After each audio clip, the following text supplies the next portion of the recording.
আসসালামু আলাইকুম রহমতুল্লাহ। এই মুহূর্তে আমরা অবস্থান করছি ফেনী টাং রোড এবং বড় মসজিদের মাঝামাঝি স্থানে।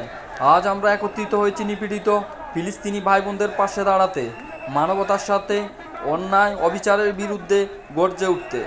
ফিলিস্তিনি আজ মানবতার চরম অবনতি, নিরপরাধ শিশু, নারী ও সাধারণ মানুষের প্রতিনিয়ত প্রাণ হারাচ্ছে। আমরা এই সবার মাধ্যমে বিশ্বকে জানিয়ে দিতে চাই, আমরা চুপ করে থাকব না, আমরা অন্যায় মেনে নেব না। ফিলিস্তিনের রক্ত বৃথা যেতে দেব না। দখল দারিদ্র্যের অবসান চাই, আমরা সবাই ফিলিস্তিনি।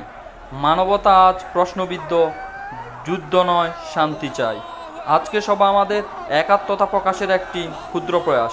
আমরা চাই বিশ্ববিবেক জাগ্রত হোক, জাতিসংঘ ও আন্তর্জাতিক মহল যেন নিরপেক্ষ ও কার্যকর ভূমিকা পালন করে। আমরা দাঁড়িয়ে আছি শুধু ফিলিস্তিনদের জন্য নয়, আমরা দাঁড়িয়ে আছি মানবতার জন্য। আমরা দেখেছি শিশুদের কান্না, মায়েদের আহাজারি, ধ্বংসস্তূপে চাপা পড়ার স্বপ্ন, আর চুপ থাকতে পারিনি।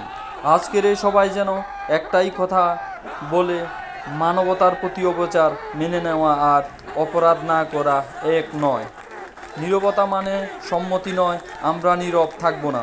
ফিলিস্তিনদের শিশুদের ঠিক আমাদের সন্তানদের মতোই, তাদের নিরাপত্তা, অধিকার, বেঁচে থাকার স্বাধীনতা, সব কিছুতেই তাদেরও সমান অধিকার আছে।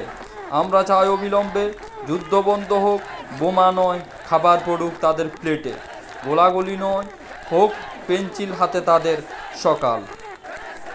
আল্লাহর কাছে ফিলিস্তিনদের নিপীড়িত মানুষের জন্য দোয়া করা সবচেয়ে গুরুত্বপূর্ণ ও শক্তিশালী কাজ। আল্লাহ যাতে ফিলিস্তিনিবাসীদেরকে হেফাজত করেন।